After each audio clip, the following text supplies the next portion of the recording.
Hi friends, welcome back to my channel. എല്ലാവർക്കും പുതിയൊരു വീഡിയോയിലേക്ക് സ്വാഗതം. ഇന്ന് നമ്മുടെ നാടുകളിൽ, വിശേഷിച്ച് നമ്മുടെ കേരളത്തിലൊക്കെ നമ്മൾ അഭിമുഖീകരിച്ചുകൊണ്ടിരിക്കുന്ന ഏറ്റവും ഭീതിതമായ ഒരു പ്രശ്നം എന്ന് പറയുന്നത് നമ്മുടെ നാട്ടിലുള്ള യുവാക്കളിൽ അല്ലെങ്കിൽ ചെറിയ കുട്ടികളിലൊക്കെ നിരന്തരമായിട്ട് ഉപയോഗിക്കപ്പെടുന്ന MDMA പോലത്തെ മാരകമായ ലഹരി വസ്തുക്കൾ വളരെ വ്യാപകമായിട്ട് പ്രചരിക്കപ്പെടുന്നു എന്നുള്ളതാണ് ഏറ്റവും ഭീതിതമായിട്ടുള്ള ഒരു അവസ്ഥ എന്ന് പറയുന്നത്. ഇത് അവരിൽ ഇല്ലാതാക്കാൻ വേണ്ടിയിട്ട് അല്ലെങ്കിൽ ഇത്തരം ഡ്രഗ്സിനോടുള്ള ഒരു വിമുഖത ഉണ്ടാക്കിയെടുക്കാൻ വേണ്ടിയിട്ട് നമ്മൾ ഒരുപാട് ബോധവൽക്കരണ ക്ലാസ്സുകൾ അവർക്ക് നൽകുന്നുണ്ട്. അതേപോലെ ഈ ലഹരി വിരുദ്ധ ക്യാമ്പയിനുകൾ അവർക്ക് നൽകുന്നുണ്ട്. പക്ഷേ ഇതൊക്കെ നൽകുന്നതിനോടൊപ്പം തന്നെ ഇതിനേക്കാളേറെ പ്രയോജനകരമായ ഒരു ടെക്നിക്കാണ് ഈ സെൽഫ് ലവ് തെറാപ്പി എന്നുള്ളത്. ഈ ഒരു സെൽഫ് ലവ് തെറാപ്പി നമ്മൾ അവർക്ക് പറഞ്ഞു കൊടുക്കുകയാണെങ്കിൽ അല്ലെങ്കിൽ അവരെ കൊണ്ട് നിരന്തരമായിട്ട് ഈ ഒരു സെൽഫ് ലവ് തെറാപ്പി ചെയ്യിപ്പിക്കുകയാണെങ്കിൽ അത്ഭുതകരമായിട്ടുള്ള മാറ്റം അവരിൽ നമുക്ക് കാണാൻ പറ്റും. പ്രത്യേകിച്ച് ഈ ലഹരി പോലത്തെ വസ്തുക്കളോട് അവർക്ക് താല്പര്യക്കുറവ് ഉണ്ടാക്കിയെടുക്കാൻ പറ്റുന്നു, വിമുഖത ഉണ്ടാക്കിയെടുക്കാൻ പറ്റുന്നു. അതോടൊപ്പം തന്നെ സ്വയം ഇഷ്ടപ്പെടുന്ന ഒരു അവസ്ഥ കൂടി അവരിലേക്ക് ഉണ്ടാക്കിയെടുക്കാൻ നമുക്ക് ഈ ഒരു സെൽഫ് ലവ് തെറാപ്പി കൊണ്ട് നമുക്ക് സാധിക്കുന്നുണ്ട്. അപ്പോൾ ഈ സെൽഫ് ലവ് തെറാപ്പി എങ്ങനെയാണ് ചെയ്യേണ്ടത്? ഇതിന് പ്രത്യേക ട്രെയിനേഴ്സിൻ്റെ ആവശ്യമൊന്നുമില്ല. നമുക്ക് സ്വന്തമായിട്ട് വളരെ കുറഞ്ഞ സമയം കൊണ്ട് ചെയ്തു തീർക്കാൻ പറ്റുന്ന ഒരു തെറാപ്പിയാണ് സെൽഫ് ലവ് തെറാപ്പി. ഇതെങ്ങനെയാണ് ചെയ്യേണ്ടത് എന്ന് പറയുന്നതിന് മുമ്പായിട്ട് ഈ ലഹരി പോലത്തെ വസ്തുക്കളോട് നമുക്ക് വിമുഖത ഉണ്ടാക്കുന്നുണ്ട്. അതോടൊപ്പം തന്നെ നമുക്ക് ഈ സെൽഫ് ലവ് തെറാപ്പി കൊണ്ട് കിട്ടുന്ന മറ്റു ചില പ്രയോജനങ്ങൾ കൂടെ നമുക്കൊന്ന് പരിശോധിച്ച് നോക്കാം. അതിലൊന്നാമത്തേത് സെൽഫ് അവയർനെസ് നമുക്ക് ഉണ്ടാക്കിയെടുക്കാൻ പറ്റുന്നു എന്നുള്ളതാണ്. എന്താണ് ഈ സെൽഫ് അവയർനെസ് എന്ന് പറയുന്നത്? നമ്മളെ മനസ്സിൻ്റെ തോന്നലുകൾ, നമ്മളെ ചിന്തകൾ, നമ്മുടെ സ്വഭാവങ്ങൾ ഇതൊക്കെ മനസ്സിലാക്കിക്കൊണ്ട് ജീവിതത്തെ മനോഹരമായിട്ട് നോക്കിക്കാണാനുള്ള ഒരു അവസ്ഥ, ഇതിനെയാണ് സെൽഫ് അവയർനെസ് എന്ന് പറയുന്നത്. ഈ സെൽഫ് അവയർനെസ്സിൻ്റെ ഈ ഒരു വിശദമായിട്ട് പറയുന്ന ഒരു വീഡിയോ ഞാൻ മുമ്പ് ചെയ്തിട്ടുണ്ട്. അത് ഞാൻ ഈ ഒരു ഡിസ്ക്രിപ്ഷൻ ബോക്സിൽ വിടാം, നിങ്ങൾക്ക് കാണാൻ പറ്റുന്നതാണ്. പിന്നെ രണ്ടാമതായിട്ട് നമുക്ക് ഉണ്ടാക്കിയെടുക്കാൻ പറ്റുന്ന അല്ലെങ്കിൽ സെൽഫ് ലവ് തെറാപ്പി കൊണ്ട് നമുക്ക് കിട്ടുന്ന രണ്ടാമത്തെ പ്രധാനപ്പെട്ട ഒരു പ്രയോജനം സെൽഫ് ആക്സെപ്റ്റൻസ് ആണ്.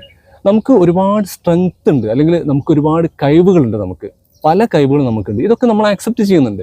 നമ്മളെ കഴിവുകളൊക്കെ നമ്മൾ ആക്സെപ്റ്റ് ചെയ്യുന്നുണ്ട്, അതിൽ നമ്മൾ സന്തോഷിക്കുന്നുണ്ട്, നമ്മൾ അഹങ്കരിക്കുന്നൊക്കെ ഉണ്ട്. പക്ഷേ ഇതോടൊപ്പം തന്നെ നമുക്ക് ഒരുപാട് കഴിവ് കേടുകളുമുണ്ട്, അല്ലെങ്കിൽ നമുക്ക് ഒരുപാട് പോരായ്മകളുണ്ട്, വീക്ക്നെസ്സുകളുണ്ട്. പക്ഷേ പലരും അത് ആക്സെപ്റ്റ് ചെയ്യാൻ അവർക്ക് കഴിയാറില്ല. പ്രത്യേകിച്ച് കുട്ടികൾക്കൊക്കെ തൻ്റെ പോരായ്മകൾ, തൻ്റെ വീക്ക്നെസ്സുകളൊക്കെ അത് അംഗീകരിക്കാനോ ആക്സെപ്റ്റ് ചെയ്യാനോ സാധിക്കാറില്ല. പകരം അവർ അപകർഷതാബോധത്തിലേക്കൊക്കെ അവർ പതിയെ പോവാറാണ് പതിവ്. അത് ഡിപ്രഷനൊക്കെ കാരണമാവുകയും ചെയ്യും. അപ്പോൾ നമ്മളെ സ്ട്രെങ്ത്ത് അല്ലെങ്കിൽ നമ്മളെ കഴിവുകൾ നമ്മൾ എത്രത്തോളം നമ്മൾ അംഗീകരിക്കുന്നുണ്ട്, അതേപോലെ തന്നെ നമ്മുടെ കഴിവ് കേടുകൾ അല്ലെങ്കിൽ നമ്മളെ പോരായ്മകൾ കൂടി നമ്മൾ അംഗീകരിക്കാൻ, ആക്സെപ്റ്റ് ചെയ്യാൻ നമ്മൾ പഠിക്കണം. ഈ ഒരു സെൽഫ് ലവ് തെറാപ്പിയിലൂടെ നമുക്ക് അതിന് സാധിക്കുന്നുണ്ട്. അതായത് നമ്മളെ മനസ്സിലാക്കാൻ, നമ്മളെ സ്ട്രെങ്ത്തുകൾ മനസ്സിലാക്കാൻ പറ്റുന്നു, അതോടൊപ്പം തന്നെ നമ്മളെ പോരായ്മകൾ നമ്മളെ ആക്സെപ്റ്റ് ചെയ്യാൻ നമുക്ക് സാധിക്കുന്നു. പിന്നെ മൂന്നാമതായിട്ട് നമുക്ക് പറയാൻ പറ്റുന്നത് സെൽഫ് കമ്പാഷനാണ്. ഈ സെൽഫ് കമ്പാഷൻ എന്ന് പറയുന്നത് നമ്മളെ കൈൻഡ്നെസ്സോട് കൂടിയിട്ട് നമ്മൾ ഇഷ്ടപ്പെടുക, നമ്മളെ സ്നേഹിക്കുക, നമ്മളെ ഒരു അനുകമ്പയോട് കൂടി നമ്മളെ മനസ്സിലാക്കിക്കൊണ്ട് ജീവിതത്തിൽ നമുക്ക് ഒരു സ്പേസ് കൊടുത്തുകൊണ്ട് നമ്മളെ സ്നേഹിക്കാനുള്ള ഒരു പ്രാപ്തി, ഒരു മനസ്സ് നമ്മൾ ഉണ്ടാക്കിയെടുക്കുക. ഇതാണ് സെൽഫ് കമ്പാഷൻ എന്നതുകൊണ്ട് ഉദ്ദേശിക്കുന്നത്. ഇങ്ങനെയുള്ള ഒരുപാട് നേട്ടങ്ങൾ, ഒരുപാട് ബെനിഫിറ്റ്സ് നമുക്ക് സെൽഫ് ലവ് തെറാപ്പിയിലൂടെ നമുക്ക് കിട്ടുന്നുണ്ട് എന്നുള്ളത് വലിയൊരു കാര്യം തന്നെയാണ്. അപ്പോൾ ഈ സെൽഫ് ലവ് തെറാപ്പി നമുക്ക് എങ്ങനെ ചെയ്യാൻ പറ്റും? വളരെ സിമ്പിളായിട്ടുള്ള ഒരു തെറാപ്പിയാണ് ഈ സെൽഫ് ലവ് തെറാപ്പി. നമുക്ക് സ്വയം ചെയ്യാൻ പറ്റുന്ന ഒരു തെറാപ്പിയാണ് സെൽഫ് ലവ് തെറാപ്പി. അപ്പോൾ നമ്മൾ ചെയ്യേണ്ടത് എല്ലാ ദിവസവും രാവിലെ എഴുന്നേറ്റുകൊണ്ട് കണ്ണാടിയുടെ മുമ്പിൽ ഇരുന്നു കൊണ്ട്, ഏകദേശം കണ്ണാടിയുടെ അടുത്ത് നിൽക്കാതെ കുറച്ച് വിട്ടുകൊണ്ട് നിൽക്കുക. എന്നിട്ട് നമ്മൾ കണ്ണാടിയിലുള്ള നമ്മളെ ആ ഒരു പ്രതിബിംബത്തെ നമ്മൾ നോക്കി നമ്മളെ മുഖത്തേക്ക് നോക്കിക്കൊണ്ടിരിക്കുക. എന്നിട്ട് വളരെ പുഞ്ചിരിയോടുകൂടി, സ്നേഹത്തോടുകൂടി നമ്മളെ മുഖത്തേക്ക് നോക്കിയിട്ട് കുറച്ച് അഫർമേഷൻ നമ്മൾ കൊടുക്കുക. എന്താണ് ഈ അഫർമേഷൻ എന്ന് പറയുന്നത്? നമ്മളെ ജീവിതത്തിൽ നമുക്ക് ഹാപ്പിനെസ് കിട്ടാൻ വേണ്ടിയിട്ട്, അല്ലെങ്കിൽ നമ്മളെ കരിയർ സംബന്ധമായിട്ടോ, അല്ലെങ്കിൽ നമ്മുടെ ജീവിതത്തിൽ നമുക്ക് ഉയർച്ചകൾ, അല്ലെങ്കിൽ നമുക്ക് ഹാപ്പിനെസ്, അല്ലെങ്കിൽ മനോഹരമായ ജീവിതം പടുത്തുയർത്താൻ വേണ്ടിയിട്ട് നമ്മളെ ബ്രെയിനിലേക്ക് നമ്മൾ കൊടുക്കുന്ന പോസിറ്റീവ് മെസ്സേജസിനെയാണ് അഫർമേഷൻ എന്ന് പറയുന്നത്. എന്താണ് അഫർമേഷൻ, അതിൻ്റെ ബെനിഫിറ്റ്സ് എന്തൊക്കെയാണ് എന്നുള്ളത് വളരെ ഡീറ്റെയിൽ ആയിട്ട് ഞാനൊരു വീഡിയോ മുമ്പ് ചെയ്തിട്ടുണ്ട്. അത് ഞാൻ ഈ ഒരു ഡിസ്ക്രിപ്ഷൻ ബോക്സിൽ വിടാം, നിങ്ങൾക്ക് അത് പോയിട്ട് കാണാൻ പറ്റുന്നതാണ്. അപ്പോൾ നമ്മൾ നേരത്തെ പറഞ്ഞതുപോലെ കണ്ണാടിയുടെ മുമ്പിൽ നിന്നുകൊണ്ട് ഈ കുറച്ച് അഫർമേഷൻസ് നമ്മൾ കൊടുക്കേണ്ടതായിട്ടുണ്ട്. അപ്പോൾ കണ്ണാടിയുടെ മുമ്പിൽ ഇരുന്നു കൊണ്ട് നമ്മളെ മുഖത്തേക്ക് പുഞ്ചിരിയോടുകൂടി നോക്കിയിട്ട് ആദ്യം നമ്മൾ പറയുക I love you, I love you എന്ന് ചെറിയ ഗ്യാപ്പ് ഇട്ടുകൊണ്ട് ഐ ലവ് യു എന്ന് 7 പ്രാവശ്യം നമ്മൾ പറയുക. നമ്മളെ മുഖത്തേക്ക് നോക്കിക്കൊണ്ട് ഐ ലവ് യു എന്ന് പറയുക.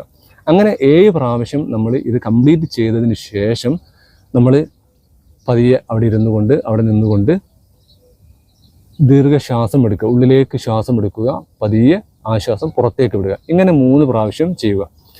അതിനുശേഷം യെസ് ഐ ലവ് യു എന്ന് പറയുക. ഇങ്ങനെ നമ്മൾ ചെറിയ ഗ്യാപ്പ് ഇട്ടുകൊണ്ട് yes I love you, yes I love you എന്ന് 7 പ്രാവശ്യം പറയുക. അതിനുശേഷം 3 തവണ നമ്മൾ നേരത്തെ പറഞ്ഞതുപോലെ ശ്വാസം ഉള്ളിലേക്ക് എടുക്കുക, പതിയെ ശ്വാസം പുറത്തേക്ക് വിടുക. അങ്ങനെ 3 പ്രാവശ്യം ചെയ്യുക. അതിനുശേഷം നമ്മൾ പേര് പറഞ്ഞുകൊണ്ട് 7 പ്രാവശ്യം പറയുക. ഇങ്ങനെ 7 പ്രാവശ്യം നമ്മൾ പറഞ്ഞതിന് ശേഷം നേരത്തെ പറഞ്ഞതുപോലെ തന്നെ 3 പ്രാവശ്യം നമ്മൾ ശ്വാസം ഉള്ളിലേക്ക് എടുക്കുക, പതിയെ പുറത്തേക്ക് വിടുക. അതിനുശേഷം നമ്മൾ yes I accept you, I accept you എന്ന് 7 പ്രാവശ്യം പറയുക. ഇങ്ങനെ ഓരോ തവണ നമ്മൾ പറയുമ്പോഴും ഞാൻ എൻ്റെ സ്ട്രെങ്ത്തുകളെ ഞാൻ ആക്സെപ്റ്റ് ചെയ്യുന്നു, എൻ്റെ കഴിവുകളെ ഞാൻ ആക്സെപ്റ്റ് ചെയ്യുന്നു. അതോടൊപ്പം തന്നെ എൻ്റെ കഴിവുകേടുകളെ ഞാൻ ആക്സെപ്റ്റ് ചെയ്യുന്നു, എൻ്റെ വീക്ക്നെസ്സുകളെ ഞാൻ ആക്സെപ്റ്റ് ചെയ്യുന്നു. എനിക്ക് ഒരുപാട് വീക്ക്നെസ്സുകളുണ്ട്, പക്ഷേ അതിലുപരിയായിട്ട് എനിക്ക് ഒരുപാട് കഴിവുകളും എനിക്കുണ്ട്. I accept you, I accept you, I accept you എന്ന് 7 തവണ നമ്മൾ പറയുക. ഇത് നിരന്തരമായിട്ട് നമ്മൾ 21 ദിവസം നമ്മൾ കണ്ടിന്യൂ ആയിട്ട് നമ്മൾ ചെയ്യുക. പിന്നെ അതിനുശേഷം നമ്മൾ ഇടയ്ക്കൊക്കെയും വീണ്ടും നമ്മൾ ജീവിതത്തിൽ അപ്ലൈ ചെയ്യുക. ഈ ഒരു സെൽഫ് ലവ് തെറാപ്പി നമ്മുടെ ജീവിതത്തിൽ നമ്മൾ നിരന്തരമായിട്ട് നമ്മൾ ഉപയോഗിക്കുകയാണെങ്കിൽ നമുക്ക് ലഹരി പോലത്തെ മാരക വസ്തുക്കളോട് നമുക്ക് നോ പറയാൻ പറ്റും. നമുക്ക് ഡിപ്രഷൻ ഇല്ലാതെ, നമ്മൾ സ്വയം അപകർഷതാബോധമില്ലാതെ, നമ്മളെ സെൽഫ് ലവ്, നമ്മളെ ഇഷ്ടപ്പെട്ടുകൊണ്ട്, നമ്മളെ കുടുംബത്തെ ഇഷ്ടപ്പെട്ടുകൊണ്ട്, നമ്മളെ സ്നേഹത്തിൽ അധിഷ്ഠിതമായിട്ടുള്ള, ധാർമ്മികതയിൽ അധിഷ്ഠിതമായ ഒരു മനോഹരമായ ജീവിതം നമുക്ക് ഉണ്ടാക്കിയെടുക്കാൻ പറ്റും എന്നുള്ളത് പ്രൂവ് ചെയ്യപ്പെട്ട കാര്യമാണ്. അപ്പോൾ എല്ലാവരും ഇതൊന്ന് പരീക്ഷിച്ച് കൊടുക്കുക. ഇത് നിങ്ങൾ പരീക്ഷിച്ച് നോക്കുക. അതേപോലെ തന്നെ നിങ്ങളെ സുഹൃത്തുക്കളിലേക്ക് അല്ലെങ്കിൽ നിങ്ങളെ കുട്ടികളിലേക്കൊക്കെ ഇത് എത്തിച്ചു കൊടുക്കുകയും ചെയ്യുക. Thanks for watching.